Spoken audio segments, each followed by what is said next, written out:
Hi. Great to see you all again. It's Best of Baltics, and nobody knows how many times it has been on Latitude stage. There are some early memories and benchmarks. I think Margus from Bolt was on the stage when Bolt was kicked out from Finland for 5th time, and he tried to expand to Latvia.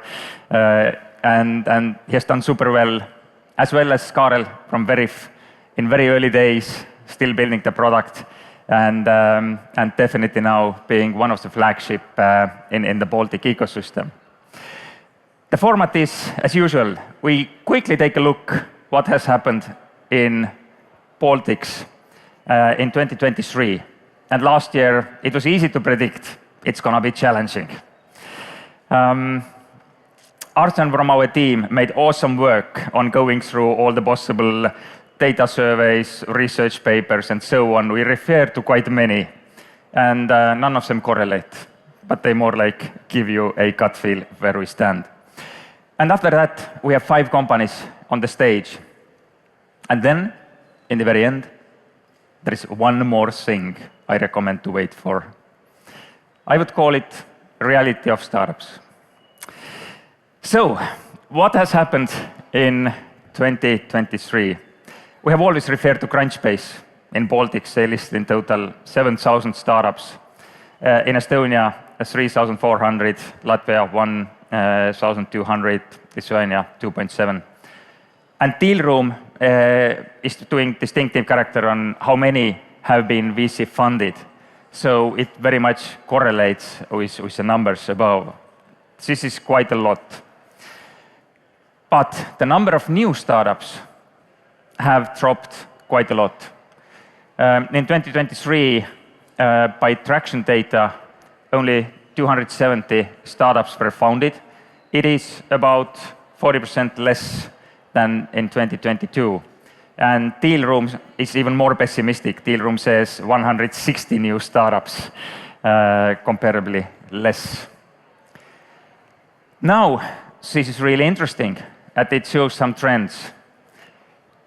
These are the number of companies who have raised most in Baltics over their lifetime. You see Bolt, of course, being the first ones. Newcomers are Orange Dots and Arrows Up have raised more. What is fairly interesting about it, and of course it depends what is your definition of deep tech, but I would say all the deep tech and only the deep tech companies have showed up as newcomers or have raised money. And this is something I think quite interesting. Is it coincidence or is it a sign where the investors are really looking at the moment?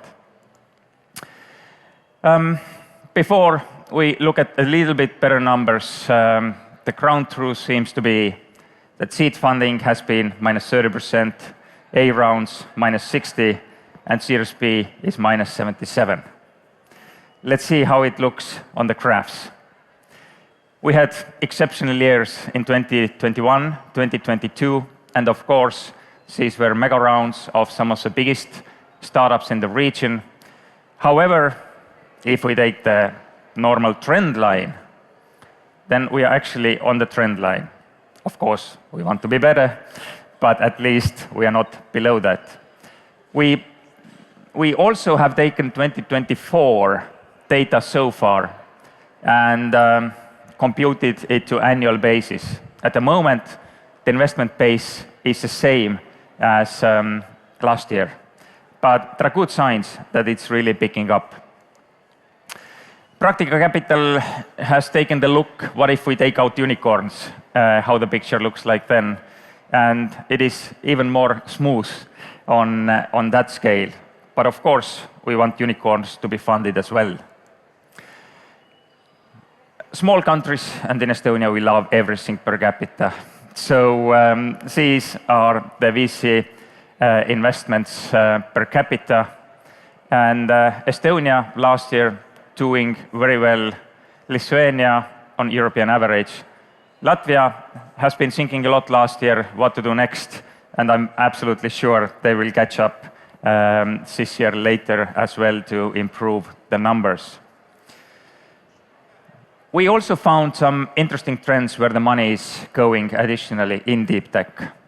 And formerly, it has been quite distributed in different verticals, but two verticals, energy and security, after the four have gone up heavily. And both are obviously related to everything what we consider important in these times. And the data is evidence that investors and startups are reacting quickly to the need. In ecosystem, we have built pretty good ecosystem where funds in early venture under 100 million, there are really many 100 million plus funds, 4 of them investing in our region actively and being present. Growth funds, buyout, mezzanine, late venture, existing and growing. What becomes more and more important as these funds have been established are exits. If exits don't happen, new funds are impossible to raise. It's a very big surprise that number of exits have actually not dropped that much. And it refers strategic interest, no matter how hard times there have been, is still there. Even with layoffs, it has been much more difficult for big tech to justify acquisitions. In the beginning of last year, when it was clear that it will be hard to raise, number of investors recommended portfolio companies to take bridge rounds, saying good times will come back in the end of the year, early next year. I think many refer to good times as insane times that were in 2020, 2021. And I wonder if these times come back anytime soon. But bridge rounds, internal ones, were one of the key instruments that happened early last year. That's why the market was relatively quiet. And end of last year, it started to activate. This year, it has been very active, and external rounds are happening in good speed. However, if you look at the fundraising data from Invest Europe, then amount of funds raised has clearly dropped. And actually, in venture capital, it has dropped 42%. So obviously, what does it mean? In midterm, there will be less and less funding available for startups. Even at the moment, we have a record amount of dry powder to deploy. The market was a bit quiet. There were less deals happening. Investors have been waiting to see what's right next. And based on our experience as well, everything what grows 70 to 100% year over year is heavily looked after by investors. There is competing rounds, good valuations in these companies which are growing well. But investors have become much, much more selective in what they invest in. If I had to guess, this dry powder, what exists now, it probably lasts well for 3 to 4 years, maybe 5 years, and supporting follow-on investments. But for new investments, from 2 to 3 years from now, the fundraising activity by VC funds needs to increase. The Baltics are a bit special. Usually, in most countries, private equity buyout is much larger share of the market as well, infrastructure and so on. Baltic is obsessed with early venture. And if the data is really right, and it is based on SVCA members, then actually there is available capital at the moment is bigger than what has invested so far by the members of SVCA. And you could think of latest large fundraisings which have happened and definitely supporting our ecosystem as well. So with that positive note, we hope 2024 will be active. It is already visible that a lot of interest is going on from funds to invest. The activity is high, and there is a lot of capital to deploy. So with that note, we are heading to Best of Baltics startup session. And we have 5 startups telling their stories. The nature of these stories is not to prove that they are the best. The nature of these stories is not to sell you anything, but to tell how it's really going, what are the challenges, what have been the lessons learned. And then with a follow-up with a couple of questions, we go all 5.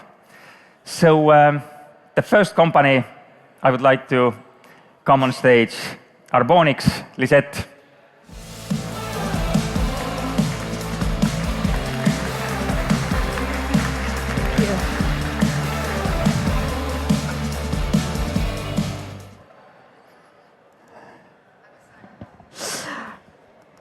All right, good afternoon. And I'm glad to see so many of you are still hanging in here on Friday afternoon. Excited to be here. I'm here to tell you about Armands and how we're using data to help scale forests. I'm going to start by apologizing if I run out of breath. I'm also actively working on generating a next generation engineer, and that means my lung capacity is not perfect right now. But let's come back to Armands. So, what is the problem, fundamentally, that we're trying to solve? I think I probably won't surprise any of you if I tell you that, as a planet, we have an issue with emissions.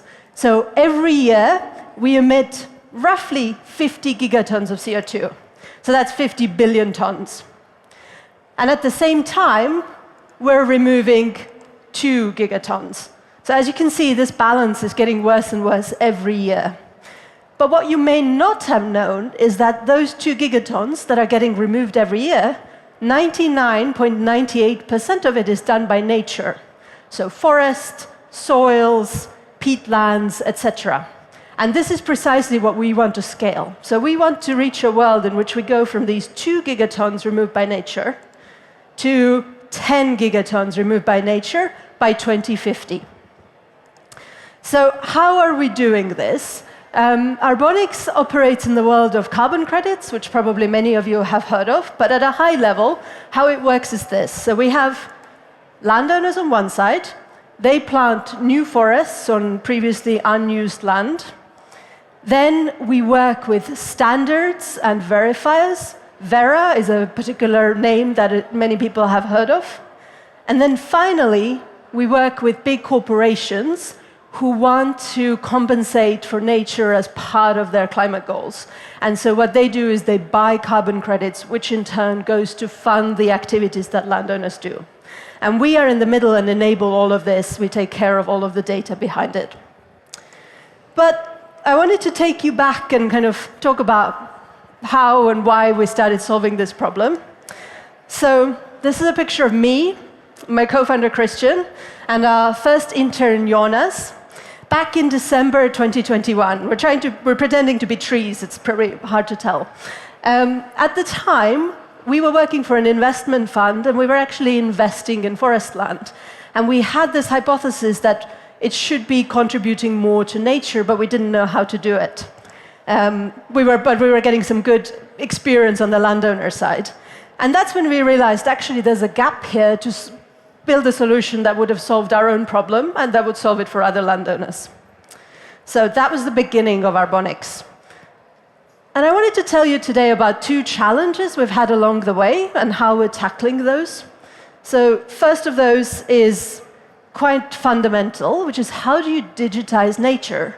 Nature does not necessarily translate very well to bits and bytes. By nature, it's complicated.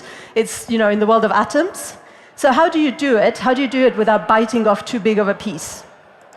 Our answer has been to go really small step at a time, testing everything, MVP after MVP after MVP. And as of today, we're sort of 2.5 years in. Our solution looks like this. So what we've done is we've built a database platform where you can very quickly analyze any land piece and then see, is it suitable for planting new forests? And if so, what should you be planting on there and how much carbon could it store? And this is the core of our solution that we offer to landowners. The second big challenge we faced, you've heard me mention landowners a lot, but how do we get to them? So I think many of us know a lot about B2B, SaaS sales strategies, enterprise sales, etc. Landowners is quite a different demographic, and they don't necessarily hang out in the same places. Like, there are probably not many of them at this conference today, for example. So figuring out how to get to them has been something we've been working on throughout Armonix's life so far. And the answer so far is that we really have to go to where they are, which also includes channels we're maybe not super used to. Sometimes it means driving around, going to meetings in places with an incredible amount of stuffed animals. These bears are some of my favorites. And sometimes it means making sure you get coverage in very specialist media channels, whether it's local newspapers or industry-specific websites, etc. And I think that's something that's probably not on the roadmap for many SaaS sales software, for example. So 2.5 years in, how are we doing? We have about over 200 landowners across 4 countries. Together, we have planted over 4.5 million trees. And as a company, we've raised over 7 million euros to continue to grow, to expand to new markets across Europe, and to expand our solution to more types of forest. So we've come quite a long way from this incredibly blurry picture. This is our team today, somewhat bigger, somewhat more broadly skilled than just Christian and me. And the next thing we really want to do is we need to build more, we need to sell more, and we need to scale more if we're going to hit that 10 gigatons of carbon removal through nature by 2050 goal. And that's it. I think Margus might come with some questions from behind the scenes. Thank you, Lisett. Oh, you're here. Surprise, like always. So 4.5 million trees already planted. Whatever happens to the company, the planet has already won. Maybe cost per tree is a little bit high, but... Yeah. We have to plant a lot more, I think. Yes. The round what you lately raised, awesome, great round.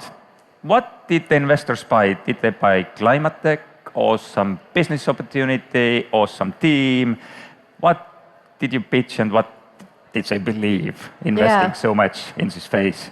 I think there's 2 pieces. One is that fundamentally we do need nature if we're going to hit our climate goals as a planet. So as much as we also need to be investing in cool technologies for carbon removal and emissions reduction, we also need nature. And so they saw us as a viable solution for that. And I think the second piece is that they liked is we have quite a broad team with people ranging from forester background to engineers. And I think they like that diversity of that pool of people working on solving this problem. There are quite many who are in the carbon credit space. And like we discussed yesterday as well, quite many of them have failed. How do you feel about it? Do you feel like, wow, we are going to be the winners? Or bloody hell, can this happen to us too? It's definitely a complicated space. I think we're seeing a lot of really positive signals for where the market is moving. So it's been historically quite messy, but now we've got some good new regulation coming in at the EU level. We've just had Facebook, Meta, etc. announce that they're going to be investing heavily into nature-based carbon removal. So I'm seeing a lot of positive signals. I think as a startup, you're always, if you're in an industry where there's no one else, you'd be a bit worried. And if you're in an industry where there's like hundreds of other players, you'd be a bit worried. So from our perspective is we like seeing new entrants to the markets. When we see people leave, we try and figure out what happened to them. And usually the stories vary a lot, and there's no one answer for why they exited. And one last question, quick one, which is general about startups. I happen to know your co-founder, Christian, on the photo as well. It led me to a question. How founders pick co-founders? Because depending on worldview, it can be 10 plus years of 90% crisis management. And you decide that, okay, let's set up this company and let's do it with you. So how did you decide about with whom you want to found the company? Yeah, I always joke it's as serious as deciding who you're going to marry, I think. Christian and I had the benefit of, we worked together for over a year at this investment fund, which was Tavet and Sten, for those of you in Estonia who might know of it. So we had been through a lot together, including behind the scenes of the WISE listing in London. So we knew we could work long hours together without killing each other. We both are quite analytical, so we have a good fit of thinking in a similar way, but then we also have very different skills, and I think are quite complementary. So when the time came to make the decision, I honestly didn't really hesitate at all, because I feel like we had already test-driven this relationship quite a bit, and it felt okay jumping into the unknown with him. And it works. Great. Thank you so much, Lisett. Thank you. And next, we have Marko from Super Simple. What else can we expect than Super Simple presentation?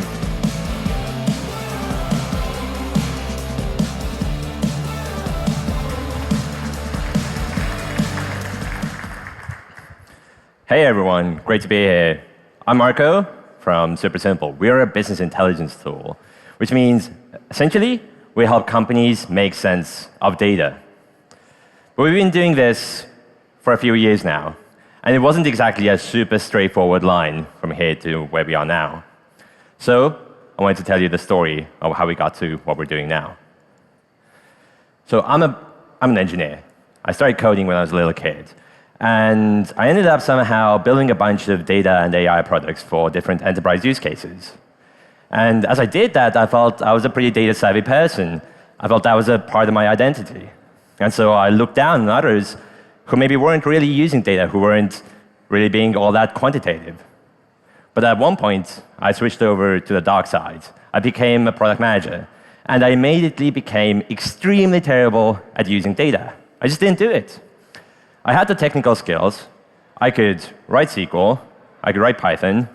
But I felt like I needed to go into this completely separate mode of data analysis and blocking off an entire afternoon. So I never did it. I felt super guilty.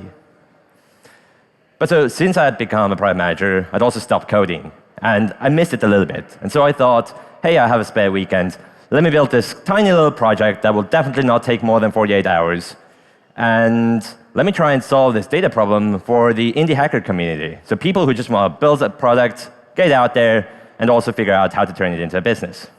So I built a little prototype over a weekend. And I didn't even get to launching it, really. When I found myself helping a friend of mine the next day, the friend runs an e-commerce company in Estonia called Kulagu, selling dog accessories, and they were trying to figure out some pretty basic stuff about their business, even stuff like how many of each product have we sold. And to do that, I had to write code. I had to be in Python and do manual data exports, and it felt pretty ridiculous. So I took this thing I just built, I integrated some of their data in there, and we got our first user. But then I went back to work, because this was just supposed to be a bit of fun over a weekend. And I actually ended up getting roped into building a completely unrelated company. I built a B2B fintech, raised a bunch of money for it with a couple of great guys from London. But at the back of my mind, a couple of things just started clicking. First, I figured out the sort of obvious sounding thing that the actual value in data doesn't come from you staring at your KPI dashboards. It really comes from really deep and specific questions, testing your hypotheses, proving them, disproving them, and going deep. And then secondly, there's just way too many good questions that you can ask. You can't go over them as a human. And this problem space just started becoming too exciting for me to ignore. So I did something that felt really crazy back then. I gave up all my shares in the company, handed over all my work, and started working on Super Simple full-time with a couple of months of runway personally. I brought on Prit, who's now my co-founder, who had previously hired me as one of the first few engineers at his last company, Sixfold. And we realized that this was a perfect problem space for AI and for machine learning. Now, this was about a year before ChatGPT came out, and everybody started becoming an AI company. But we realized that we could use AI to test a large number of hypotheses under the hood automatically, and only alert humans to interesting findings. And we started doing this for e-commerce companies specifically, because that's where our first user was. And we figured they have really standardized data models, so it would be easier to get started. But we realized that even if we had the perfect AI, it wouldn't really work standalone. Because if you give someone a report, if you give them an insight, they're going to want to know where exactly did you get this from? What do you mean by activation here? Did you consider that? You're going to need a lot of context to be able to trust data. And then when you get to that trust, you're going to have a lot of follow-up questions. So if this is true, then what about that? So taking these two insights into account, we very unexpectedly built an entire business intelligence platform. One that's centered around answering ad hoc questions that you don't necessarily have a report for, and iterating and figuring out actual answers through either our no-code interface or by asking questions in plain English. And while we started from e-commerce, we actually ended up solving a couple of really tough technical challenges earlier than we thought, and we transitioned to a pretty general data platform. And we also realized that if we zoom out just a little bit, then what we're solving isn't a data querying problem. We're trying to solve for the problem of making sure every person at every company just has the right information in their head to do their best work, to make the right decisions. And that doesn't necessarily only revolve around the stuff you have in your databases. So this is where we started from as a little side project that's now been taking a couple years longer than I thought it would, and we plan to do it for a couple more decades. You can find us at supersimple.io. Thank you.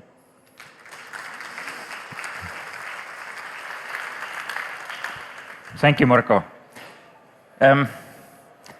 It looks like you were not the founder who woke up in the morning and I have vision for the world, I want to change it, and this is how the future will look like. You have been like step by step going and discovering that, we build it. Do you have the vision now? What you want to achieve in 3 to 5 years' time? Like, what will be changed? To whom you are going to sell? How it looks like in 5 years? Or is it still in discovery mode?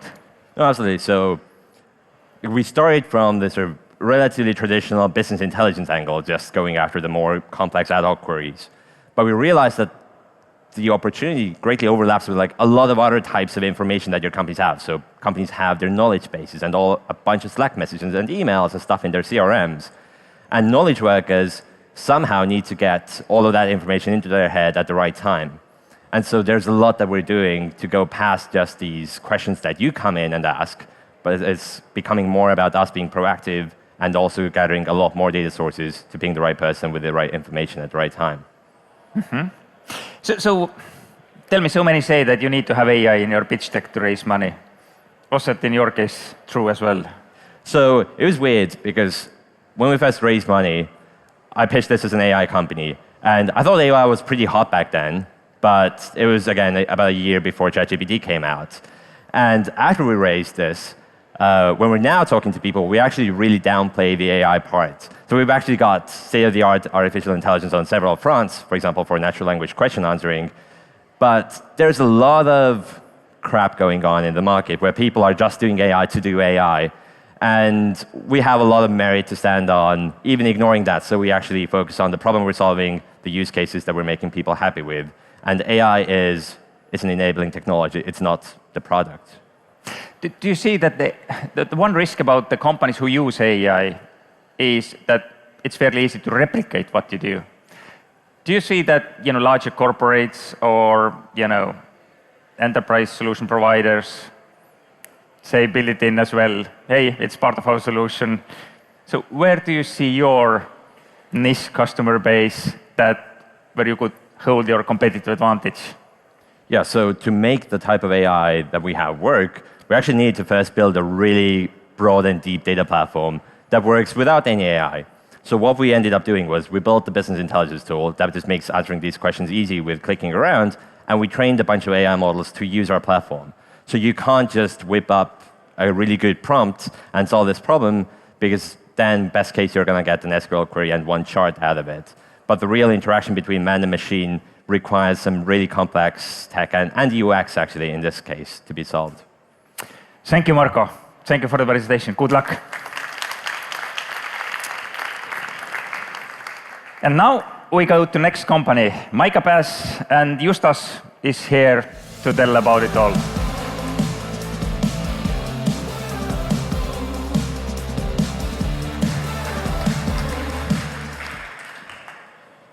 Hello. My name is Justas, and you won't believe, but we are making ML compliance on-chain solution. ML compliance solution. What it is? It's a very simple thing. Crypto markets are unregulated for many, many years, like 12, and now they are coming. 2 years back, there was a big event with Tornado Cash, a mixer of some sorts in crypto, and they were laundering some money, and the government saw it and said, that's enough. And like a week ago, the main guy from Tornado Cash was locked in jail for 4 years.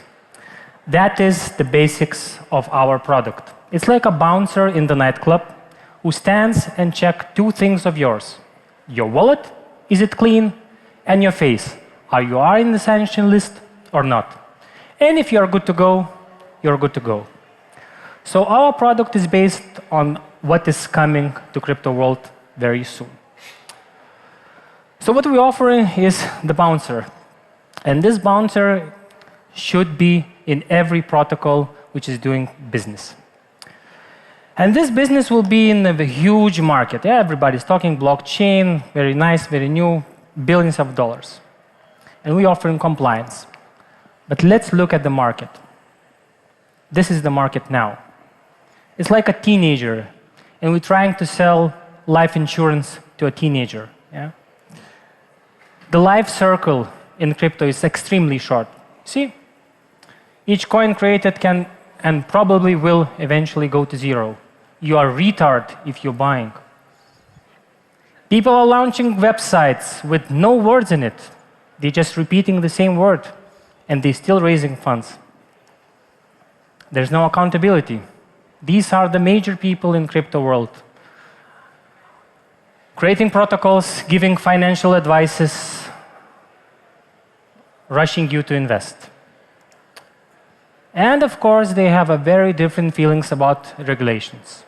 They are very much against it, but they're very much celebrating if the government agrees to have an ETF of Ether, which happened yesterday, or Bitcoin, which happened half a year ago. So basically, we understand that we have something entirely new. By design, I'm a journalist, and many years back, one of my things to do was to read very old newspapers. And once I checked that they're advertising shampoo, not particular shampoo, they are advertising shampoo as a new thing. Oh, look, there is shampoo. Do something with your head with that. So that's the same as regulation in crypto. It's entirely new. So why are we doing something kind of feel nobody needs? Because we're doing that for future. We know that the markets will eventually mature and our solution will be needed.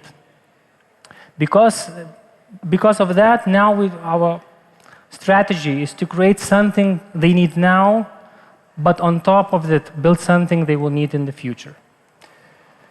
So what we're doing now is trying to sell small thing, and once we have relationship with the client, small something bigger and bigger and bigger, together with the regulation, come to the full product. We understand that sometimes we have to pivot, and many companies pivot like very much, but we have this big vision, and we try stay into it, but pivot inside of it. So just look what the crypto market is going where, and offer something for now. And of course, we're trying to build a big network. Crypto is all about networks. Everybody has, some, like in Mexico, drug cartels. Everybody has some cartels. So we're trying to build our own cartel here. And that you need partners. So that's it. And if you need compliance, I'm sure you do, you can always call me and we'll do compliance for you. Thank you. Thank you, Justas. The first thought that came to my head when I kind of understood what you do is... to buy? No. Do you want to try to make crypto great again?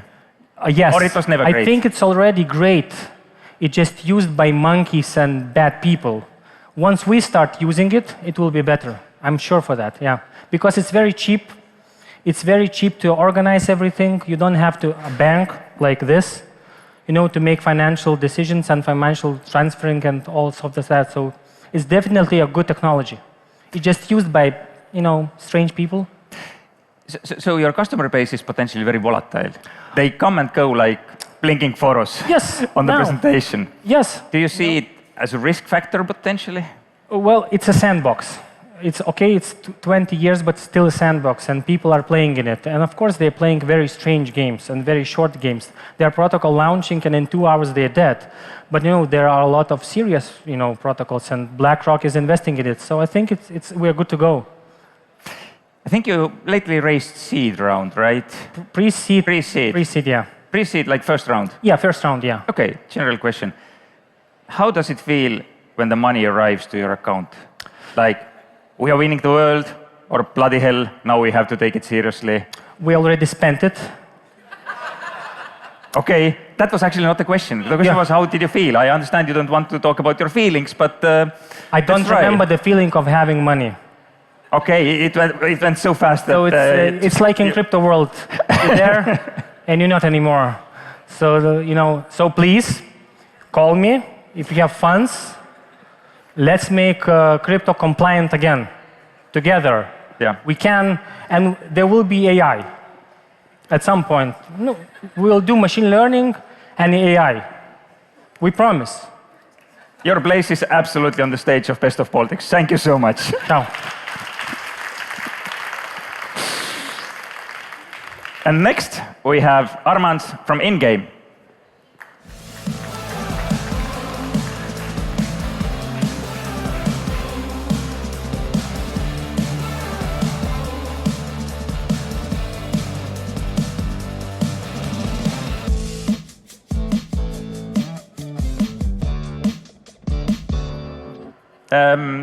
Just 10 seconds.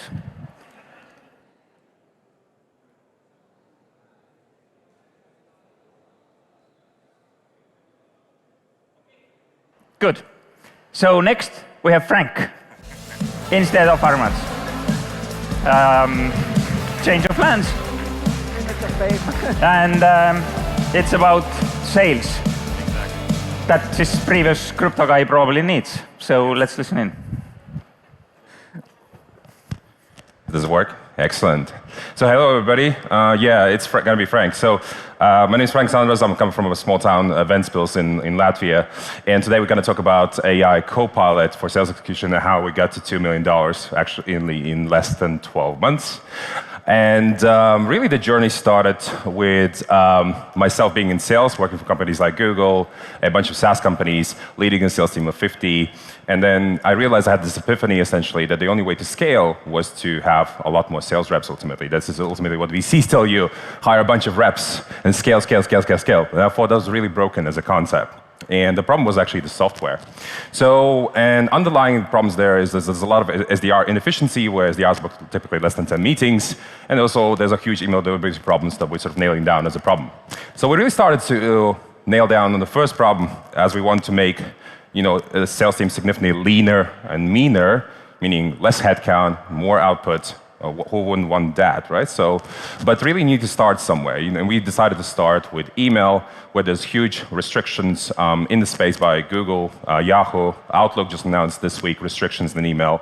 And there's a lot more emails being sent, and there's a lot of bad actors in email. And essentially, it really gives really bad it restricts really the bad guys in the email ecosystem, but it also has a negative impact on the good guys in the email ecosystem. So that's the good guys that we're looking after, and we're making sure that emails land the primary for the companies. So we started really our journey actually being fully bootstrapped, and we bootstrapped nearly all the way to $1 million in ARR. And we really worked from a supermarket in Vilnius called Panorama. There's a shopping mall, and there was a Vero Cafe. You can see us sitting there. It also has nice IKEA co-working space. So we're paying nothing, literally. We're just meeting up essentially with the guys, my two co-founders, Daniel and Dovydas. And yeah, we're just working, coding, selling, essentially, onboarding our first customers. But we didn't have an office. We didn't have the money really for the office. We really didn't need an office. So we're just, kind of lingering out of co-working spaces and stuff like that. So we're just bootstrapping, being really poor. And we tried to raise some money. In the early days, we spoke to over 100 VCs, and 99% of the times the VCs told us, Frank, you have way too many competitors. Also, the VCs that actually invested us in the end, they were the ones that also told exactly the same back in Tech Chill 2023. So they said, no way, we're not investing in this. They're just too crowded. Frank, you're a first-time founder. It's not going to work out. So then we still plowed ahead. We got to about 100 clients within 3 months with about 5K MRR. And then we really understood that we were not really going for that, what we call the J curve, that exponential growth that we really wanted to grow. And we're not really solving really the durability problem that we're really going after in full.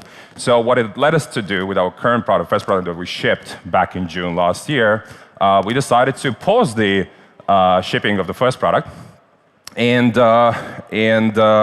really build actually a second product that we launched in January this year called MailForge. So we have a first product called SalesForge, which essentially allows you to send emails that get delivered, but you also need the infrastructure component to really solve the durability. So that's called MailForge, something that we launched in January, and then we exponentially sort of took off from there on. So MailForge was a huge, successful launch, product hunt, again, top 5 products. Although you create a lot of buzz, you onboard a lot of customers. Then Gmail announced restrictions in February that gave us another kind of boost. Outlook just announced restrictions this week. Again, it gives us another boost. And essentially, the more and more Gmail and Outlook restrict emails, the more business we make. Then, of course, naturally, when you see that growth and that traction, all of our beautiful VCs that are hopefully in here in the audience as well invested. So we raised a tiny round.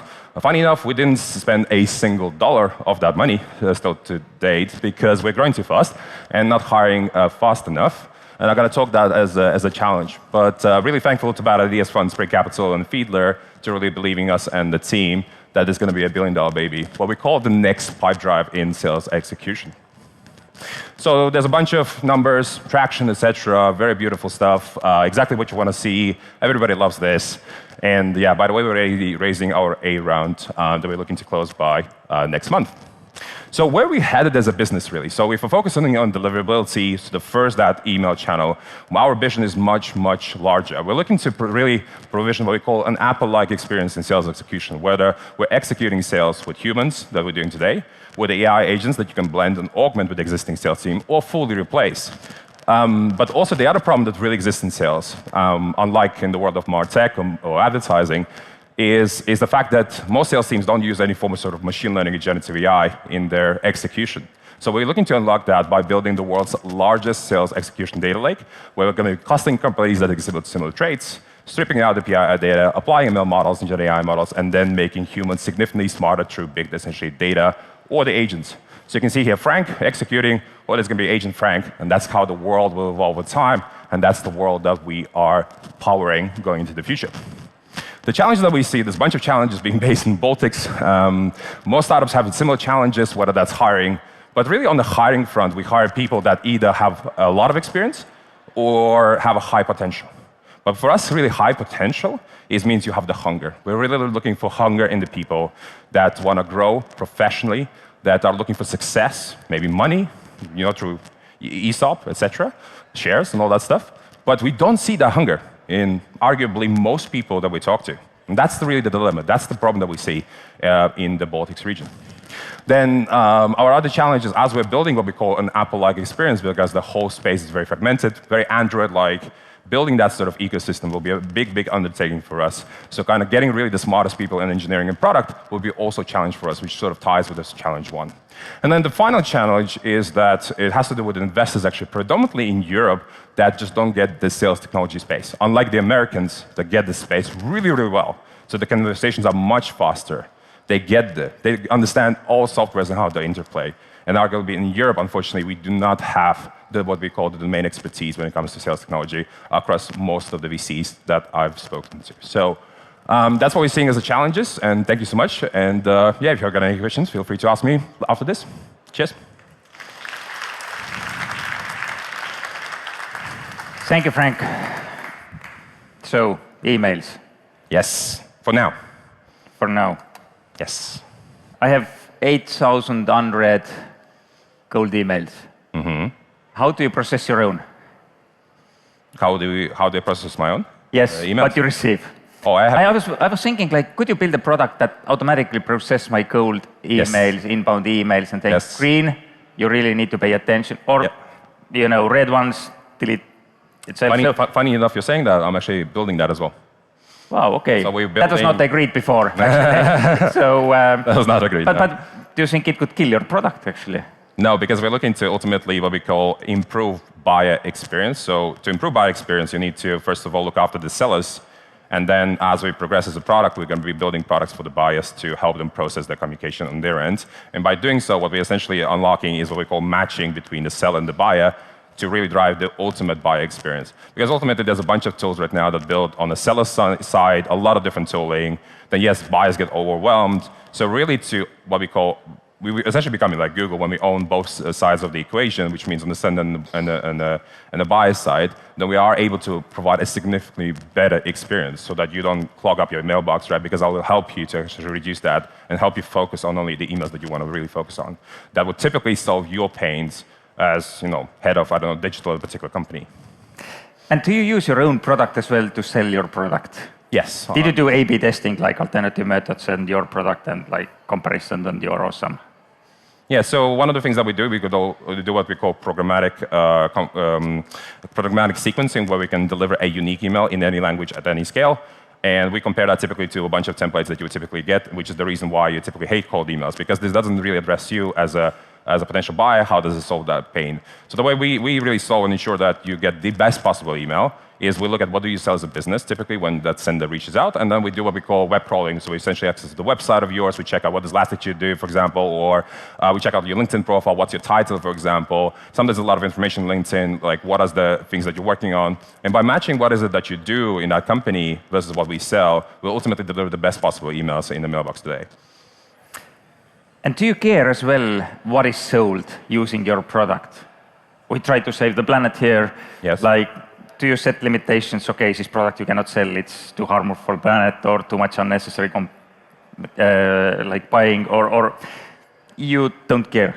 The growth is most important because investors, I agree, they would say it's too competitive, but all investors understand growth. So, sorry, what's the exact question? Exact question is, do you limit the use of your product? Like, do you care what is sold using your product? So the use of the product is limited typically by the TAM that you're going after, because there's no such a thing as that you have an unlimited TAM.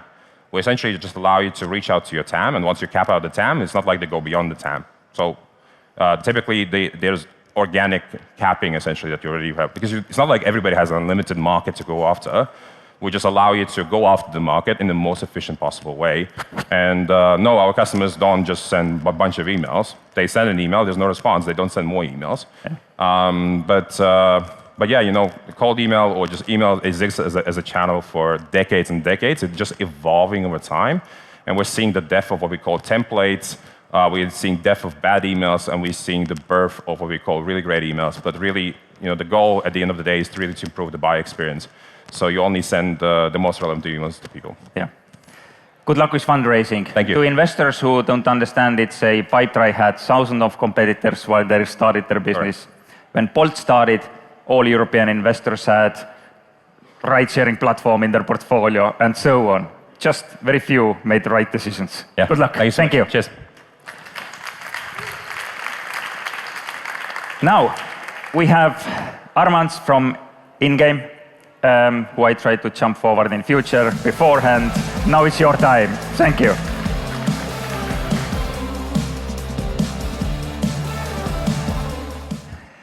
It was actually a wrong name, because on the backstage I just learned I should be Armas, which is in Estonian is sweetie, dear, and so on and so on. So I'll work on it by the next year. So happy to be here and tell about InGame, what we do, because we are a fintech company, and we are developing quite a boring product, no-code SaaS loan management system. But the application is actually quite cool, because we help businesses to launch and scale financial products themselves in weeks and without the hassle of IT management. So businesses, they aspire to become fintech as well. And I'll share one practical use case, which I love the most, and it's about the piano. So piano typically is purchased by parents to their children when they actually start musical school. But what if they drop out? What do you do with your 40K, 60K, 80K expensive piano at home?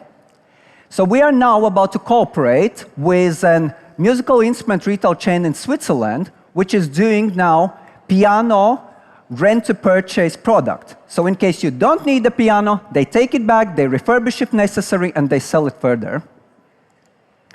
Of course, our business is quite technical indeed, yet all of you have been interacting with loan management systems.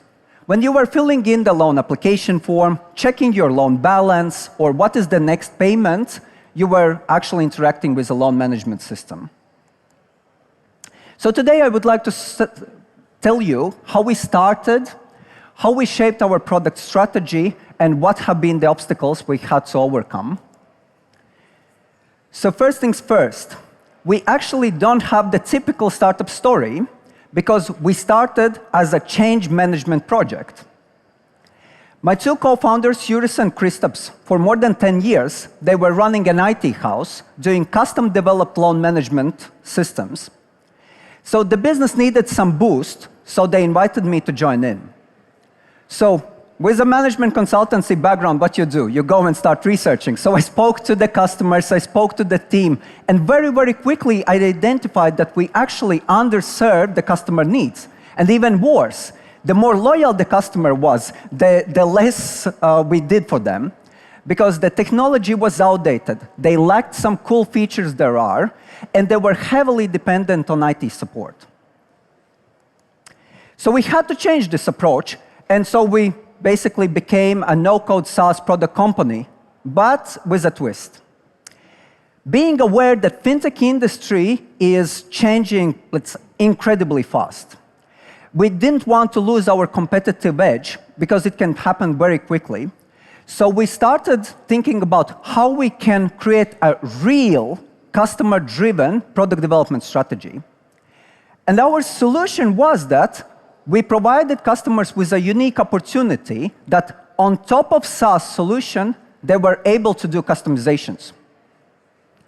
So for us, that was an instant market feedback. What features do they need? What is great, many customers were ready to sponsor that development. And even better, we were able to take those features and bring to the other customers. This has created a lot of new opportunities for us. Because of this need to integrate tens of different third-party APIs into a single system, we actually came up with an API marketplace. So now we have more than 80+ connections covering KYC and AML, credit risk assessment, payments, and others. Of course, the change management project gave us a head start. We were able to have the know-how, leverage the technology, even migrate few customers to the SaaS platform. Well, but it also came at a cost. Changing the mindset of the team has been the hardest part of this journey. Because first, you need to unlearn what you've been doing for a decade in a super difficult environment. These are the same people in the same office and actually doing basically more or less the same business. And even worse, some of them don't share the new vision, so they are sort of working against you. Now, from today's perspective, I'm quite confident that we would not have made the change if we did not onboard this critical mass of new and fresh people who actually shared the vision, who were ready to fight for this transformation. So patience was the key here. It took us more than 12 months to start seeing the first tangible results. But I'm happy to say that we are getting in the right way and we are almost there. So thank you very much for having me. Thank you for inviting, and happy to speak to you after. Thanks. Thank you. I can call you Armands. No, sweetie. Actually, two things that I've noticed people from management consulting and from consulting transforming to founders have two struggles. One is they want to be perfect, but in early phase, you cannot be perfect. They want to make all customers happy, but in early phase, you cannot make none. Yep. And secondly, scaling sales. In consulting, you do your project, you do your thing, but scaling sales is very different. How do you tackle this too? Yeah. I think I know exactly what you mean here. I think it takes a lot of learning, experience, and courage to say no to the customers, to say no to yourself that, okay, this is not what we are focusing, this is not priority. It's good to have it, let's put it in the backlog. In terms of sales, I actually was more on the business development side. So I've always been very eager to do sales and business development. And in our case, there was a time that maybe technology was lacking behind even the sales, which is unusual in startups. But that's a good headache to have, so to say. You mentioned something very interesting.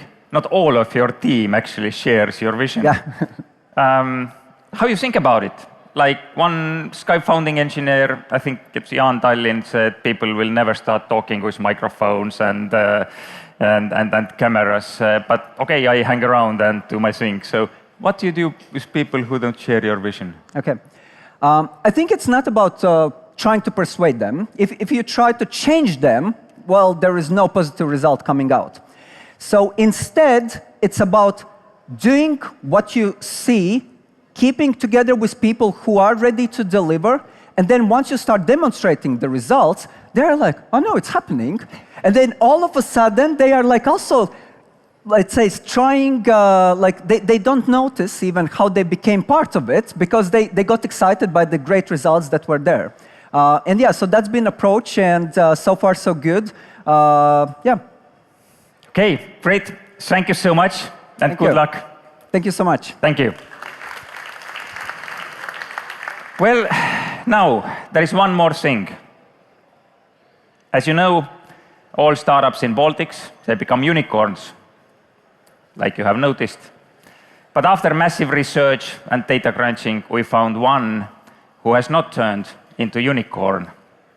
And we call it here as second best of Baltics.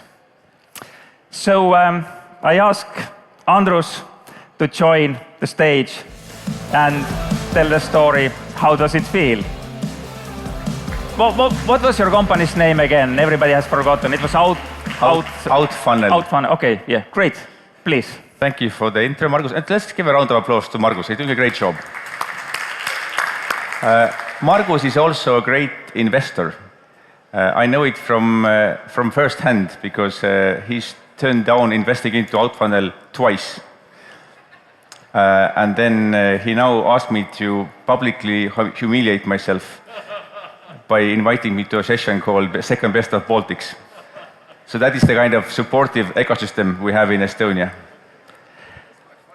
When Margus pitched me the idea to do something different at the end of Best of Baltics, I thought this and share my story of how I tried but couldn't quite build a unicorn. It felt like an Alcoholics Anonymous session. So here I am, Founders Anonymous. My name is Andrus Purde, and I'm a co-founder of a profitable startup. And when I say profitable, I mean break even. We're not making millions. Quickly, what the company does, so we sync data. We sync sales and marketing data. As a small business, if you want your sales and marketing to work together, they need to work off the same data. They can't work in two different databases. And then if you face this problem, then you would go to something like HubSpot, which offers you sales and marketing software in one pretty expensive platform. We offer an alternative. You can pick and mix your tools, and then we sync the data in the background. So you can get the same benefits, but at a fraction of the cost. We started building it in 2018, actually launched at Latitude59 6 years ago. And things were looking really good early on. So we very quickly found our first paying customers. We then, the person who built the prototype became a co-founder. We raised our first round of financing. We built a great team. And we also, it seemed that we had built a rocket ship.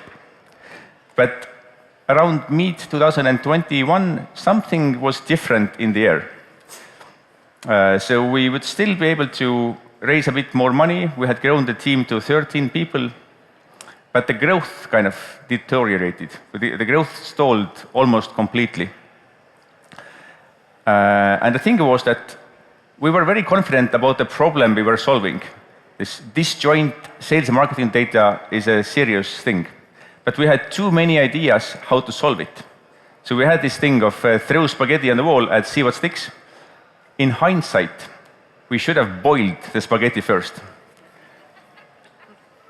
So we built all these features, and all these people were using all these features, but because we were in experimentation mode, none of the features worked very well. So it was kind of made sense why the growth was not quite there.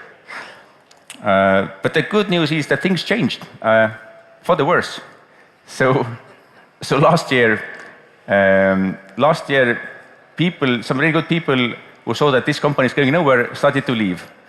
Also, we started to run out of money. And then we knew that we needed to become profitable. So we cut costs and we increased prices.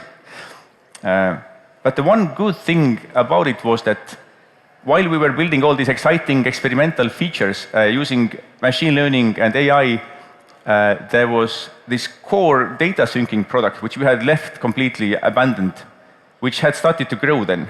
So at least we knew what to focus on. So we had just kind of, we had this, maybe not a rocket ship, but a good small car, we were just functional to ride on. So we doubled down on this data syncing product. And now we are in 2024, I think. We are now growing again, so the growth picked up, which is nice. We have enough funds that we can actually hire more people, which is nice. We just soft launched our most important feature. So we now do two-way data syncing, not one-way data syncing. And then we are live. And that begs the question, now what? 4 things I want to leave you with.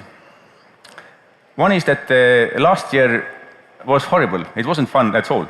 So if you have people in the team, they bring you kinetic and potential energy.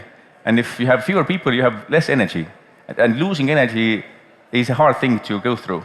Also, I found myself as a CEO of a 6-person company, manager of 6 people. So when you only have to manage 6 people, there's nothing to manage, right? So I had to do some of the work myself, and that's no fun.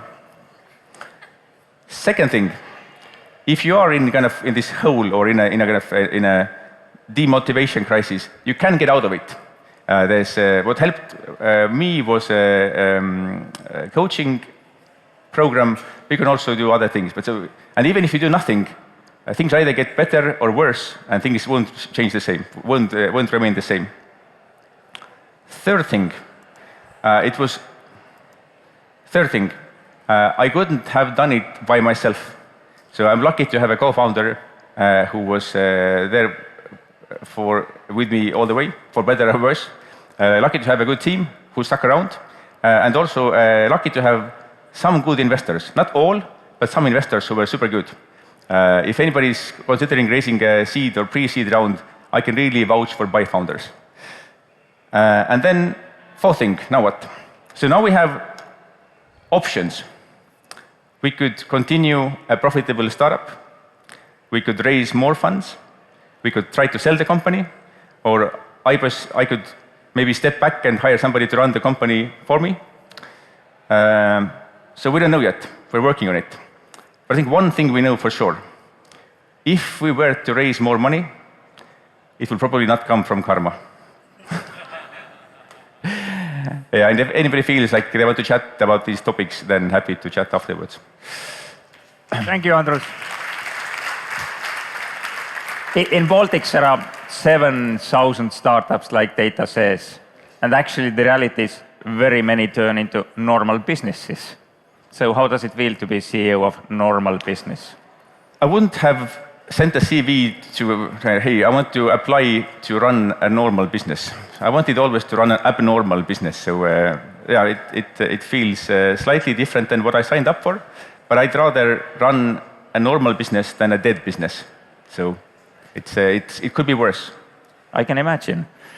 Your investors, you said, you know, your team, you need kinetic energy. Yeah. but among your investors, only one is streaming kinetic energy to you by founders. No, one is super good. I mean, and most of them are good. And I'll end here. So I recommend actually you to hire CEO. Let CEO run the business. But in your new pitch deck, you have very good new title you can sell, proven founder. And that always works. Okay.